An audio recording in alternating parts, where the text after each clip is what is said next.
13,000 kilometre നീളത്തിൽ പ്രവർത്തിക്കുന്ന ഒരു മനുഷ്യനിർമ്മിത പൈപ്പ് ലൈനിനെ കുറിച്ച് നിങ്ങൾക്ക് സങ്കല്പിക്കാൻ കഴിയുമോ? അതായത് കേരളത്തിൽ നിന്നും ന്യൂയോർക്കിലേക്കുള്ള ദൂരത്തിലുള്ള ഒരു കമ്പൈൻഡ് പൈപ്പ് ലൈൻസിൻ്റെ ദൂരമാണ് 13,000 കിലോമീറ്റർ. ഈ എഞ്ചിനീയറിംഗ് അത്ഭുതം നിർമ്മിച്ചത് ഇസ്രായേലാണ്. രാഷ്ട്രീയപരമായ ഒരുപാട് അഭിപ്രായ വ്യത്യാസങ്ങളും വിമർശനങ്ങളും നിലനിൽക്കുന്നുണ്ടെങ്കിലും ലോകത്തിലെ ഏറ്റവും മികച്ച എഞ്ചിനീയറിംഗ് അത്ഭുതങ്ങൾ കാഴ്ചവെക്കുന്ന ഒരു രാജ്യമാണ് ഇസ്രായേൽ. അത്തരത്തിൽ ഇസ്രായേൽ മരുഭൂമിയിലൂടെ വരെ നൂറുകണക്കിന് കിലോമീറ്റർ നീളത്തിൽ നദിയുണ്ടാക്കി ലോകത്തെ ഞെട്ടിച്ചതെങ്ങനെയാണെന്നാണ് ഈ വീഡിയോയിലൂടെ നമ്മൾ കാണാൻ പോകുന്നത്. സോ നമുക്ക് നേരെ വീഡിയോയിലേക്ക് കടക്കാം. പല വർഷങ്ങളായി തെക്കൻ ഇസ്രായേലിലെ നെഗേവ് മരുഭൂമി ഉപയോഗശൂന്യമായ ഒരു സ്ഥലമായിട്ടാണ് കണ്ടിരുന്നത്. വേനൽക്കാലത്ത് ചൂട് 40 ഡിഗ്രി സെൽഷ്യസ് ഒക്കെ കടന്നു പോകും.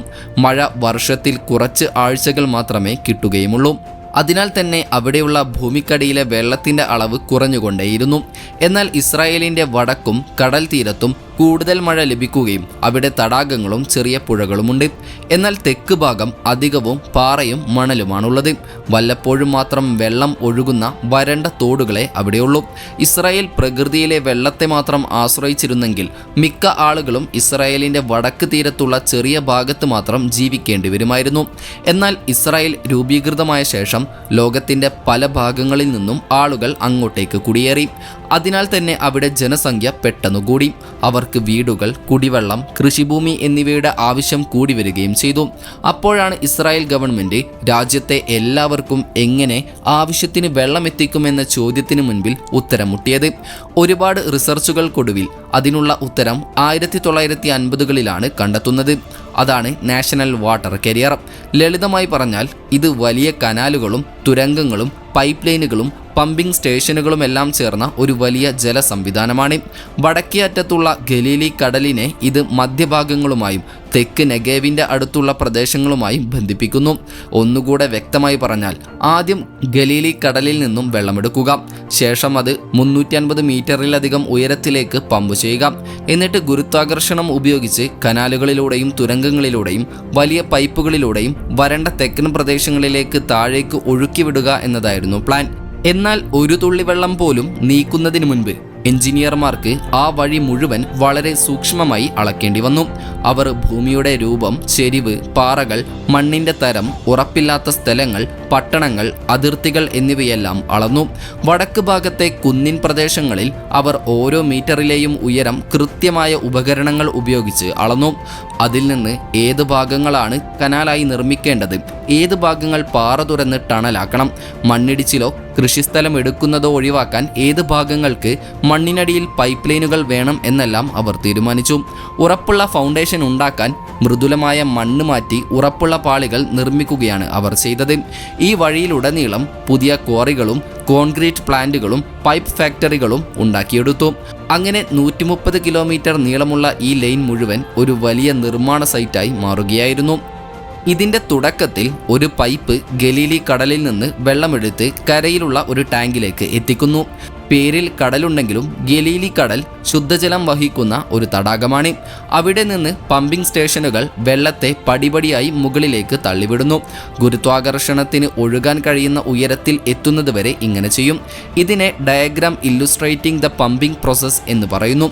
തുടർന്ന് വെള്ളം ബെയ്റ്റ് നെറ്റോഫ കനാലിലേക്ക് ഒഴുക്കുന്നു. ഇത് ഏതാണ്ട് 20 മീറ്റർ വീതിയും 2 മീറ്ററിലധികം ആഴവുമുള്ള ഓപ്പൺ കനാലാണ്.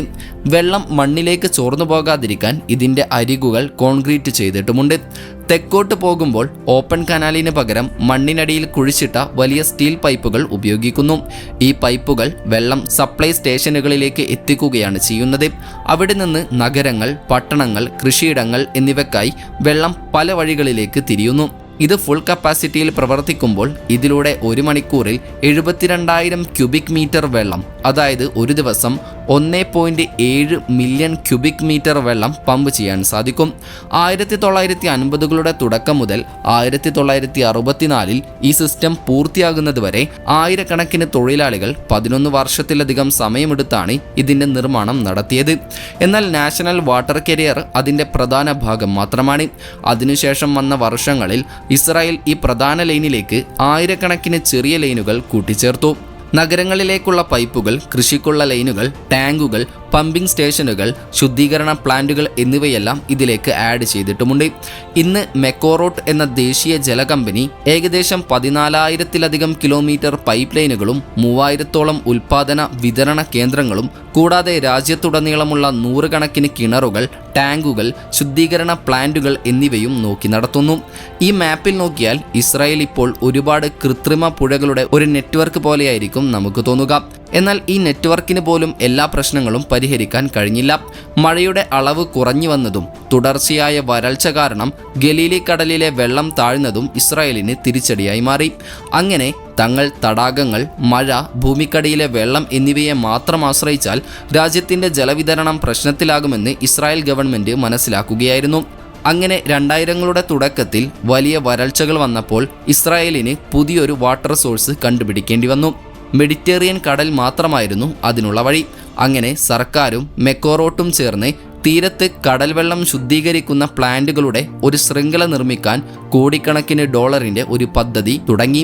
ശുദ്ധീകരിച്ച വെള്ളത്തെ രാജ്യത്തിൻ്റെ പ്രധാന ജലസ്രോതസ്സാക്കി മാറ്റുക എന്നതായിരുന്നു അവരുടെ ലക്ഷ്യം.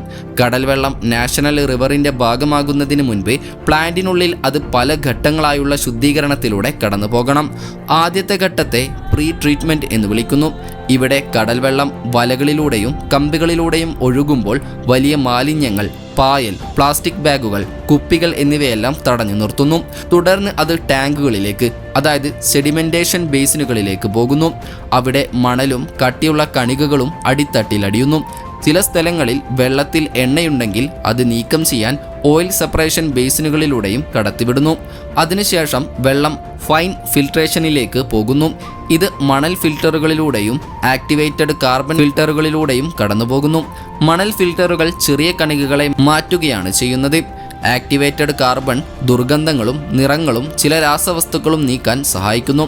അടുത്തതായി വെള്ളം ഹോളോ ഫൈബർ മെംബ്രെയിൻ മൊഡ്യൂളുകളിലൂടെ കടത്തിവിടുന്നു. ഇതിൻ്റെ ഭിത്തികളിൽ ഒരുപാട് ചെറിയ സുഷിരങ്ങളുണ്ട്. വെള്ളം അതിലൂടെ കടന്നു പോകുമ്പോൾ ആൽഗെ, ബാക്ടീരിയകൾ, വളരെ ചെറിയ കണികകൾ എന്നിവ അതിൽ കുടുങ്ങിപ്പോകും. ഈ ഘട്ടത്തിൽ വെള്ളം കാണാൻ നല്ല തെളിമയുണ്ടെങ്കിലും അതിൽ ഉപ്പുണ്ടാകും. ഈ ഉപ്പ് ലയിച്ച നിലയിലായതിനാൽ തന്നെ സാധാരണ ഫിൽട്ടറുകളിലൂടെ അവ എളുപ്പത്തിൽ കടന്നുപോകും. ഇനി ഡീസലൈനേഷൻ പ്ലാന്റിൻ്റെ പ്രധാന ഭാഗമാണ് റിവേഴ്സ് ഓസ്മോസിസ് അഥവാ RO എന്ന പ്രക്രിയ. ഇവിടെ എഞ്ചിനീയർമാർ ഹൈ പ്രഷർ പമ്പ്സുകൾ ഉപയോഗിച്ച് പ്രത്യേക റിവേഴ്സ് ഓസ്മോസിസ് മെംബ്രെയിൻസിലേക്ക് കടൽ വെള്ളം ശക്തിയായി തള്ളിവിടുന്നു. ഈ മെംബ്രെയിൻസ് നേർത്ത ഫിൽട്ടറുകൾ പോലെയാണ് പ്രവർത്തിക്കുന്നത്. ഇതിലെ സുഷിരങ്ങൾ നമ്മുടെ കണ്ണുകൾ കൊണ്ട് കാണാൻ കഴിയാത്തത്ര ചെറുതാണ്. അതുകൊണ്ട് തന്നെ വെള്ളത്തിൻ്റെ തന്മാത്രകൾക്ക് മാത്രമേ ഇതിലൂടെ കടന്നു പോകാൻ കഴിയൂ. ഉപ്പിൻ്റെ അംശങ്ങളും മറ്റ് ലയിച്ച വസ്തുക്കളും അകത്തേക്ക് കടക്കില്ല. അവസാനമായി വെള്ളം അണുനശീകരണം അഥവാ ഡിസിൻഫെക്ഷൻ നടത്തുന്നു. ഇവിടെ ക്ലോറിൻ, ഓസോൺ അല്ലെങ്കിൽ UV ലൈറ്റ്സ് ഉപയോഗിച്ച് ബാക്കിയുള്ള അണുക്കളെ കൊല്ലുകയാണ് ചെയ്യുന്നത്. സാലിനിറ്റി, പ്രഷർ, ഫ്ലോ എന്നിവയും മറ്റ് പല ഗുണനിലവാര അളവുകളും സെൻസറുകളും കൺട്രോൾ സിസ്റ്റങ്ങളും ഉപയോഗിച്ച് ഇത് പരിശോധിക്കുന്നു. ലബോറട്ടറീസുകൾ കൃത്യമായി സാമ്പിളുകൾ പരിശോധിച്ച് എല്ലാം കുടിവെള്ളത്തിൻ്റെ നിലവാരം പാലിക്കുന്നുണ്ടെന്ന് ഉറപ്പുവരുത്തണം. ഈ കാര്യങ്ങളെല്ലാം ശരിയാകുമ്പോൾ മാത്രമേ വെള്ളം ഡീസാലിനേഷൻ പ്ലാന്റ്സിൻ്റെ ടാങ്കുകളിൽ നിന്ന് നാഷണൽ പൈപ്പ് ലൈൻ നെറ്റ്വർക്കിലേക്ക് പമ്പ് ചെയ്യുകയുള്ളൂ. ഇന്ന് ഇസ്രായേലിൻ്റെ വീടുകളിലെ ടാപ്പ് വാട്ടറിൻ്റെ ഏകദേശം 60 മുതൽ 75% വരുന്നത് ശുദ്ധീകരിച്ച കടൽ വെള്ളത്തിൽ നിന്നാണെന്നാണ് കണക്കുകൾ. അതായത് ഇസ്രായേലിന് വെള്ളം നൽകുന്ന മനുഷ്യനിർമ്മിത നദികൾ തടാകങ്ങളെയും മഴയെയും മാത്രമല്ല ആശ്രയിക്കുന്നത്, അത് നേരിട്ട് മെഡിറ്ററേനിയൻ കടലിൽ നിന്ന് കൂടിയാണ് വരുന്നത്. 1960കളിലെ നാഷണൽ വാട്ടർ കരിയറിനെയും 13,000 കിലോമീറ്റർ പൈപ്പ് ലൈൻ നെറ്റ്വർക്കിനെയും തീരത്തുള്ള ഡീസാലിനേഷൻ പ്ലാന്റ്സിൻ്റെ ശൃംഖലയെയും കൂട്ടിച്ചേർക്കുമ്പോൾ എല്ലാം ഒരൊറ്റ സിസ്റ്റമായാണ് ഇവിടെ പ്രവർത്തിക്കുന്നത്. ഏതായാലും നമ്മുടെ ഇന്ത്യയിലും വെള്ളമെത്താത്ത സ്ഥലങ്ങളിലേക്ക് ഇത്തരത്തിലുള്ള പ്രൊജക്റ്റുകൾ കൊണ്ടുവരുന്നതിനെക്കുറിച്ച് നിങ്ങളുടെ അഭിപ്രായം എന്താണെന്ന് കമൻറ്റ് ചെയ്യാൻ മറക്കരുത്. അപ്പോൾ മറ്റൊരു ഇൻഫോർമേറ്റീവായ വീഡിയോയുമായി വരുന്നതുവരെ ഗുഡ് ബൈ.